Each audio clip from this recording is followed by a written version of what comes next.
اسلامی فوج کی نفری تو پہلے ہی کم تھی اور خالد رضی اللہ عنہ 9000 نفری کی جو کمک لے کر گئے تھے اس کے ہر فرد کو بالکل خشک اور ناقابل برداشت حد سے بھی زیادہ گرم صحرا نے 5 دنوں میں چوس لیا تھا۔ ان کے جسموں میں دمخم ختم ہو چکا تھا۔ ان میں کچھ تو شہید ہو گئے تھے اور کچھ ایسے تھے جن پر صحرا نے بہت برا اثر کیا تھا۔ وہ 8-10 دنوں کے لیے بیکار ہو گئے تھے۔ باقی نفری کو بھی 2-3 دن آرام کی ضرورت تھی، لیکن احوال و قوائف ایسے تھے کہ انہیں آرام کی مہلت نہیں مل سکتی تھی۔ دشمن بیدار اور تیار تھا اور یہ بڑا ہی طاقتور دشمن تھا۔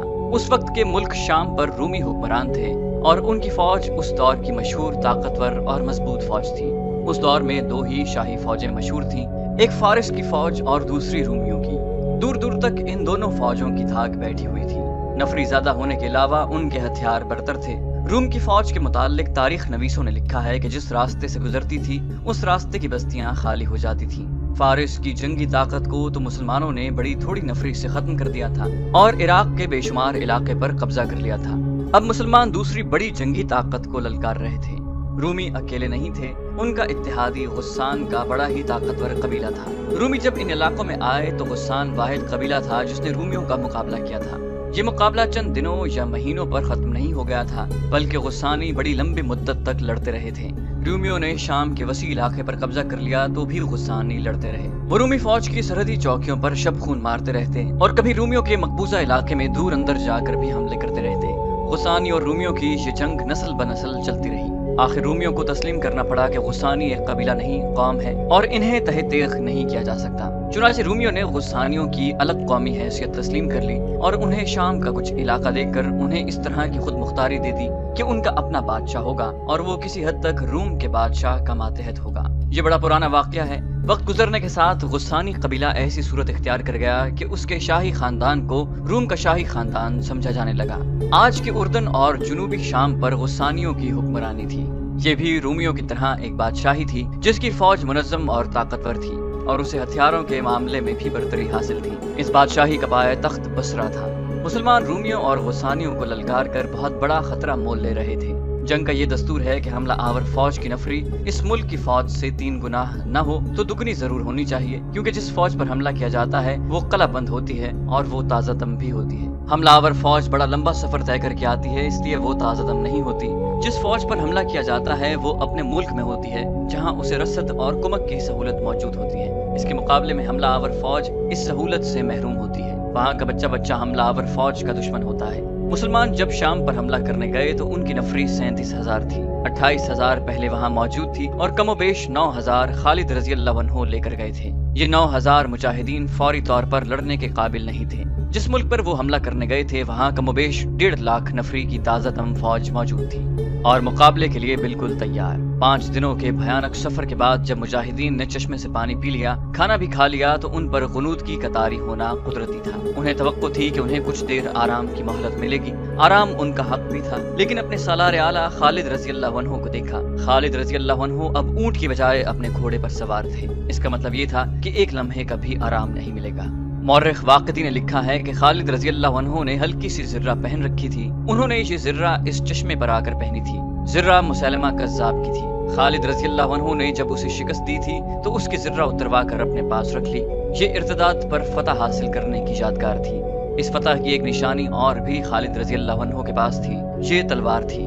یہ بھی مسلمہ کذاب کی ہی تھی۔ خالد رضی اللہ عنہ نے وہی تلوار کمر سے باندھ رکھی تھی۔ واقدی کے مطابق خالد رضی اللہ عنہ کے سر پر زنجیروں والی خود تھی اور خود پر انہوں نے امامہ باندھ رکھا تھا۔ امامے کا رنگ سرخ تھا۔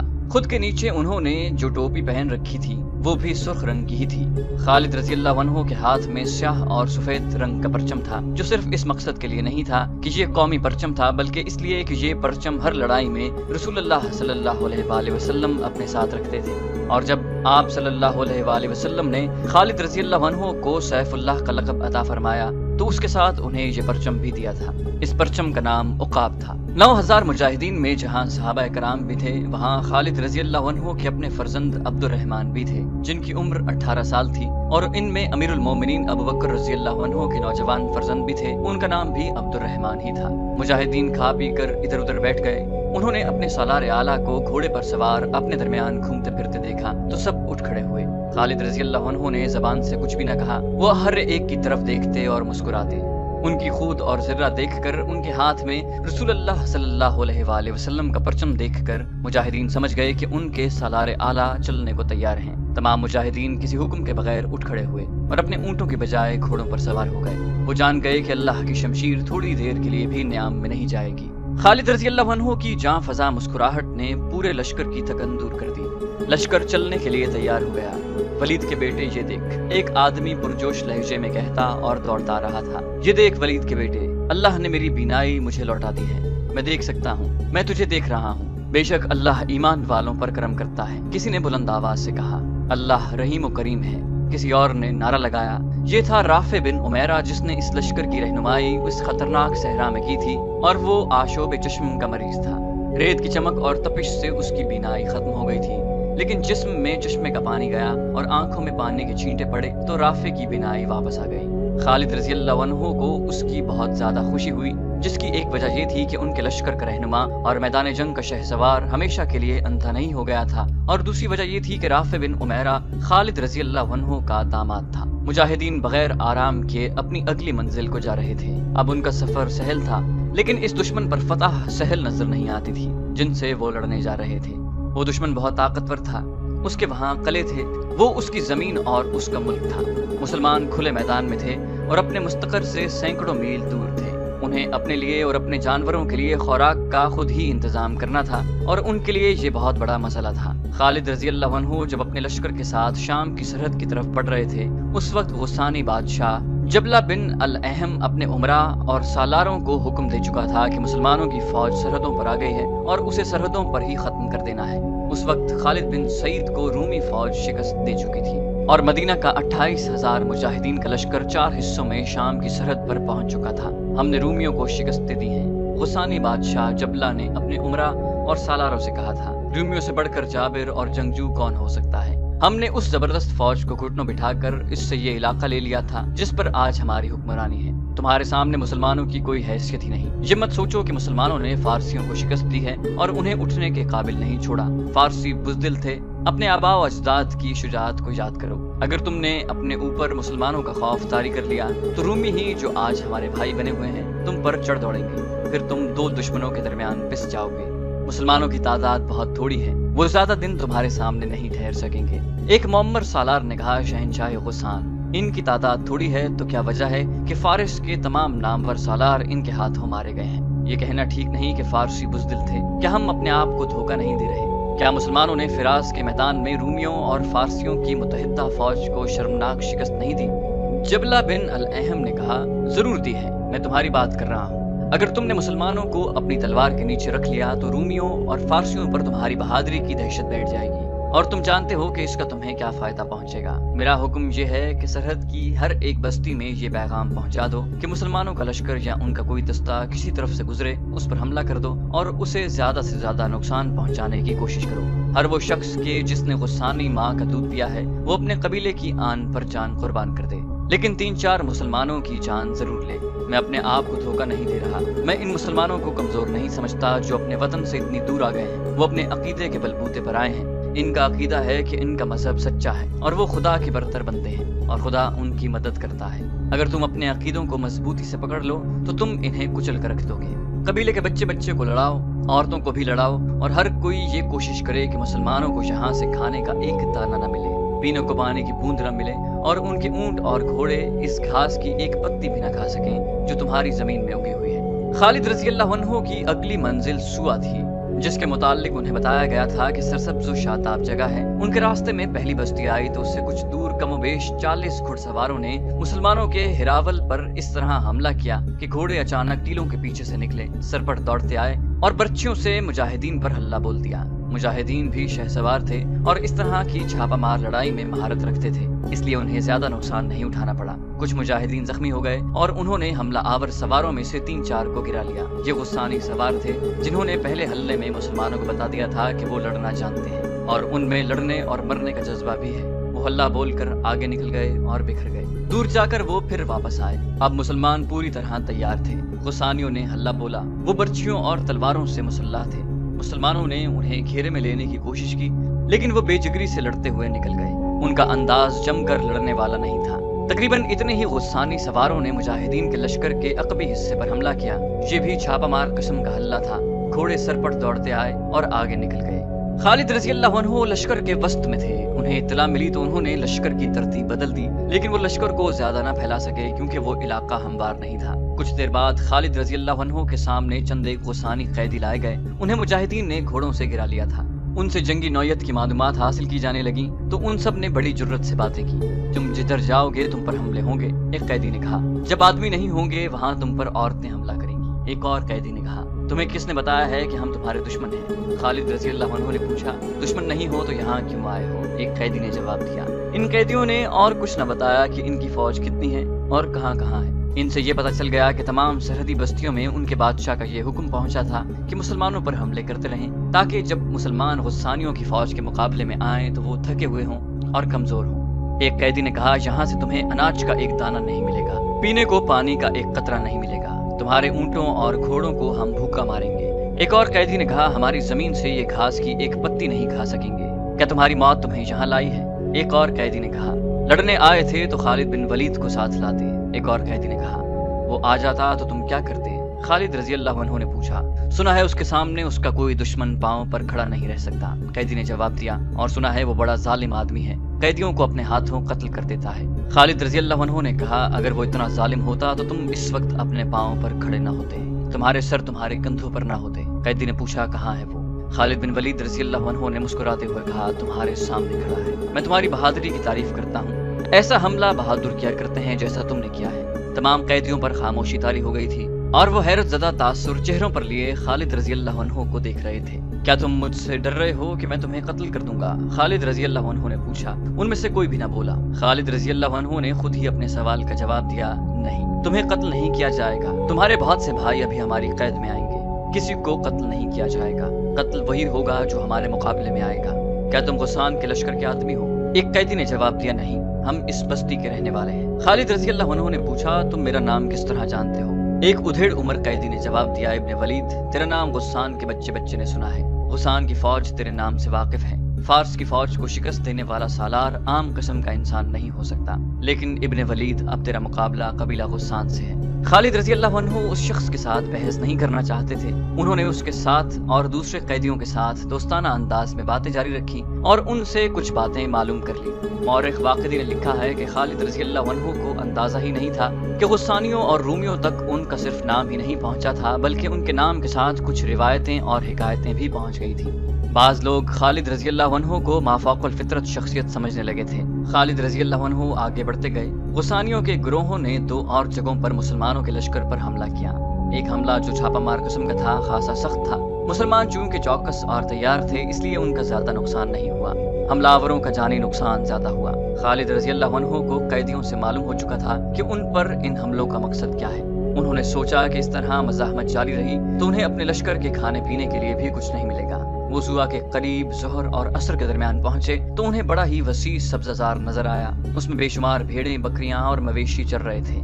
ये वसी चरागाह थी। उसके करीब सुआ की बस्ती थी। खालिद रज़ी अल्लाह अन्हु ने इस ख्याल से कि पेशतर इसके कि उन पर हमला हो, उन्होंने हुक्म दे दिया कि तमाम भेड़ बकरियां और मवेशी पकड़ लिए जाएं और उन्हें खाने के लिए और उनमें जो दूध देने वाले जानवर थे उन्हें दूध के लिए इस्तेमाल किया जाए। मुजाहिदीन इन जानवरों को पकड़ने लगे तो बस्ती वालों ने मुसलमानों पर हमला कर दिया। गुस्सानियों के घोड़े अच्छे थे और उनके हथियार भी अच्छे थे, लेकिन मुसलमानों के आगे ज्यादा देर न ठहर सके। खालिद रज़ी अल्लाह अन्हु ने चरागाह पर कब्जा कर लिया। जब बस्ती में गए तो वहाँ लड़ने वाला एक आदमी भी नहीं था। वो बूढ़े थे और औरतें थीं और बच्चे थे। मुसलमानों को देखकर वो भागने लगे।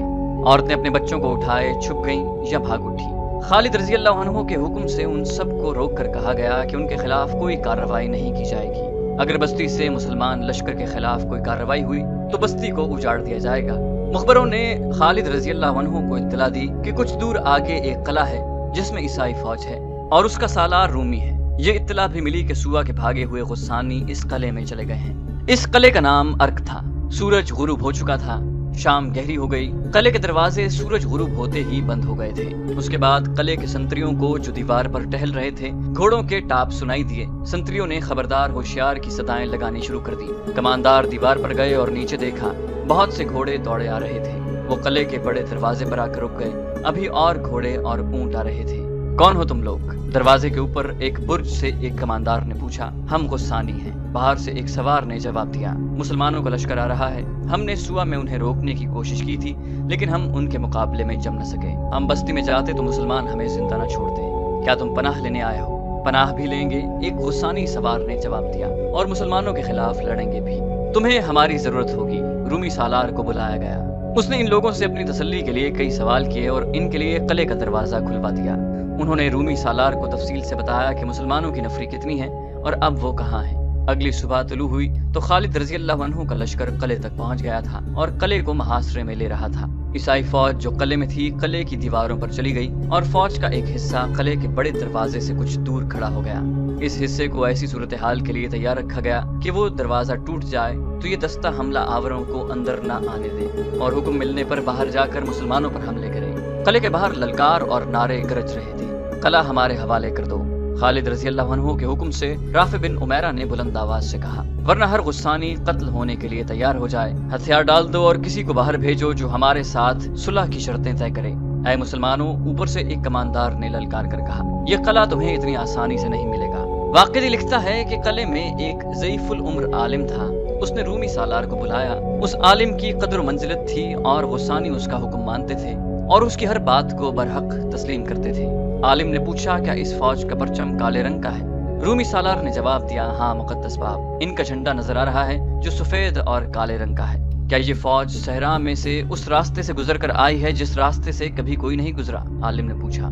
मौर्रिख वाक़िदी तबरी और इब्न यूसुफ ने लिखा है कि दो मुखबरों ने इस आलिम को बताया कि मुसलमानों की फौज सहरा के उस हिस्से में से गुजर कर आई है जहां ऊंट भी नहीं जाते और जहां सांप भी जिंदा नहीं रह सकते। मुअम्मर आलिम ने पूछा, क्या इस फौज के सालार का कद ऊंचा है? क्या उसका जिस्म गठा हुआ है और उसके कंधे चौड़े हैं? किसी ने जवाब दिया, मुक़द्दस बाप, कद तो इन सब के ही ऊंचे हैं और जिस्म भी सबके गठे हुए हैं, लेकिन उसके कंधे सबसे चौड़े हैं। आलिम ने पूछा, क्या उसकी दाढ़ी ज्यादा घनी है और क्या उसके चेहरे पर कहीं कहीं चीचक के गहरे दाग हैं? किसी और ने जवाब दिया, हाँ मुक़द्दस दरवेश, उसकी दाढ़ी दूसरों से ज्यादा घनी है और ये दाढ़ी उसके चेहरे पर बहुत अच्छी लगती है और उसके चेहरे पर चीचक के कुछ दाग हैं। उस आलिम दरवेश ने रूमी सालार और ईसाई सरदारों की तरफ देखा और कुछ देर खामोश रहा। फिर उसने अपना सर दाएं और बाएं 2 बार हिलाया। ये वही शख्स है जिसका मुकाबला करने की हिम्मत तुम में से किसी में भी नहीं। रूमी सालार ने कहा, कि तू जिसका एहतराम हम सब पर लाजिम है क्या कह रहा है? वो तो हमारा कैदी होगा जिससे तू हमें डरा रहा है। आलिम ने कहा, क्या तूने उनका अंजाम नहीं देखा जिन्होंने इसका मुकाबला किया था? क्या वो आसमानों का कोई देवता है जिसे जमीन का कोई इंसान शिकस्त नहीं दे सकता? एक ईसाई सरदार ने पूछा। आलिम ने कहा, ए ईसाई सरदार, वो चौड़े कंधों और चीचक के दागों वाला जो मदीना से आया है उसके पास अलम है और मेरे पास इल्म है। तेरे पास न अलम है न इल्म। तू रूमी है तो गुस्सानी भी नहीं और जो मुझे नजर आता है वो तू नहीं देख सकता और तू कहता है कि वो आसमान का देवता तो नहीं। सुन रूमी सालार, और तू भी सुन ईसाई सरदार, जो अपने लश्कर को उस सहरा में से जिंदा गुजार लाया है जहाँ की रेत पहले अंधा करती है, फिर जिस्म को खुश्क लकड़ी बनाती और फिर जला देती, वो इंसान आसमानों के देवताओं को भी शिकस्त दे सकता है। मैं कुछ और नहीं कहता सिवाय इसके कि किला उसके हवाले कर दो और अगर लड़ना चाहो तो अक्ल और होश से काम लेना, लेकिन अक्ल तुम्हारा साथ नहीं देगी। उस वक्त जब ये आलिम और दरवेश कलादार और ईसाई सरदारों को बता रहा था कि वो खालिद रजी अल्लाह अन्हु के मुकाबले में आए, तो जरा सोच लें, उस वक्त किले के अंदर मुसलमानों की ललकार सुनाई दे रही थी, दरवाजे खोल दो, हथियार डाल दो, हम किला लेने आए हैं, अपने लश्कर को, औरतों को और बच्चों को बचाओ। रूमी सालार ईसाई सरदारों के साथ किले की दीवार पर आया और हर तरफ जाकर देखा। उसे मुसलमानों की तादाद इतनी ज्यादा दिखाई न दे रही थी कि वो किला सर कर लेती, लेकिन वो मुसलमानों का परचम उकाब देखता तो वो अपने आप में धचका महसूस करता। रूमी सालार ने किसी से पूछा, क्या यही है सारा लश्कर? यही नहीं हो सकता। उसे जवाब मिला, ये लश्कर इतना ही है। उसने हुक्म दिया, तीरों का मैं बरसा दो इन पर, करीब आए तो बर्छियां फेंको। दीवार से तीरों की बौछारें आने लगी। खालिद रजी अल्लाह अन्हु ने गला फाड़ कर कहा, खुदा की कसम, ये तीर हमें नहीं रोक सकते। ऐसे तीर हम पर बहुत बरसे हैं। तीर अंदाजों को आगे करो, दरवाजों पर हल्ला बोल दो। और सबसे कह दो कि ये शाम का पहला किला है, अगर हम पहले किले पर हार गए तो शिकस्त हमारा मुकद्दर बन जाएगी। खालिद रजी अल्लाह अन्हु के कासिदों ने जब किले के चारों तरफ ये पैगाम पहुंचा दिया तो तीरंदाज तीरों की बौछार में आगे बढ़े और अंधाधुंध नहीं बल्कि एक एक आदमी का निशाना लेकर तीर चलाने लगे। सबसे ज्यादा तीरंदाज किले के बड़े दरवाजे के सामने जमा हो गए थे और दरवाजे के ऊपर और बुर्जों में तीर फेंक रहे थे। मुजाहिदीन की बेखौफी और शुजात का ये आलम था कि कई मुजाहिदीन दरवाजे तक पहुंच गए और कुल्हाड़ियों से दरवाजा तोड़ने लगे। दरवाजा मजबूत था जिसे इस हालत में तोड़ना आसान नहीं था, ऊपर से तीर भी आ रहे थे, लेकिन मुजाहिदीन की इस जुर्रत ने और लश्कर के नारों ने किले वालों का हौसला तोड़ दिया। उन पर अपने आलिम दरवेश की बातों का असर भी था। खालिद रजी अल्लाह अन्हु के हुक्म से एक बुलंद आवाज मुजाहिद ने ऐलान किया, अब भी वक्त है, किला दे दोगे तो फायदे में रहोगे, किला हमने ले लिया तो हमसे रहम की उम्मीद न रखना। थोड़ी ही देर बाद किले पर सफेद झंडा लहराने लगा। खालिद रजी अल्लाह अन्हु ने अपने सालारों की तरफ कासिद दौड़ा दिए कि रुक जाओ, बाहर आकर बात करो। मुसलमानों की तरफ से ऐलान हुआ। किले का दरवाजा खुला, रूमी सालार 2-3 ईसाई सरदारों के साथ बाहर आया और मदीना के उस सालार के सामने आन खड़ा हुआ जिसके कंधे चौड़े, दाढ़ी घनी और जिसके चेहरे पर चीचक के चंद एक दाग थे। खालिद रजी अल्लाह अन्हु ने रूमी सालार से कहा, खुदा की कसम तू अक्ल वाला है, तूने अपनी आबादी को और अपने लश्कर को कत्ले आम से बचा लिया है, अब तो मुझसे वो तवक्को रख सकता है जो दोस्त दोस्तों से रखा करते हैं। खालिद रजी अल्लाह अन्हु ने अपना हाथ उसकी तरफ बढ़ाया। रूमी सालार ने मुसाफे के लिए अपना हाथ बढ़ाया। खालिद रजी अल्लाह अन्हु ने कहा, हाथ नहीं, पहले तलवार। रूमी सालार ने अपनी कमरबंद से तलवार मान्याम खोलकर खालिद रजी अल्लाह अन्हु के हवाले कर दी। फिर ईसाई सरदारों ने अपनी अपनी तलवारें उतार कर खालिद रजी अल्लाह अन्हु के आगे फेंक दी। रूमी सालार ने पूछा, अब बता ऐ सालार मदीना, तेरी और क्या शर्त है? क्या हमारी जवान लड़कियां और बच्चे तेरे लश्कर से महफूज रहेंगे? खालिद रजी अल्लाह अन्हु ने कहा, हम तुम्हारी लड़कियां उठाने नहीं आए ऐ रूमी सालार, हम जिजिया लेंगे, कोई और महसूल नहीं लेंगे। अगर तू कुछ देर और लड़ता और हम किला अपने जोर पर लेते तो अर्क की ईंट से ईंट बच जाती और अंदर लाशों के ढेर लगते। तू अमन से आया है और अमन से जा, अपनी लड़कियों को, बच्चों को और उनकी माओं को साथ ले जा और दिल में ये बात रख कि हम लूट मार करने नहीं आए, हम कुछ देने आए हैं। ये हमारा अकीदा है, इस्लाम, इस पर गौर करना। तो दोस्तों ये थी हमारी आज की एपिसोड। उम्मीद करते हैं आपको हमारी एपिसोड पसंद आई होगी। जाने से पहले इस वीडियो को लाइक, शेयर और कमेंट करना मत भूलिए और अगर आप हमारे चैनल पर नए हैं तो इसे सब्सक्राइब कीजिए और बेल आइकन पर क्लिक कीजिए ताकि आपको तमाम वीडियोस फौरन मिलती रहें। अगली वीडियो तक के लिए अपना ख्याल रखिए। अल्लाह हाफिज।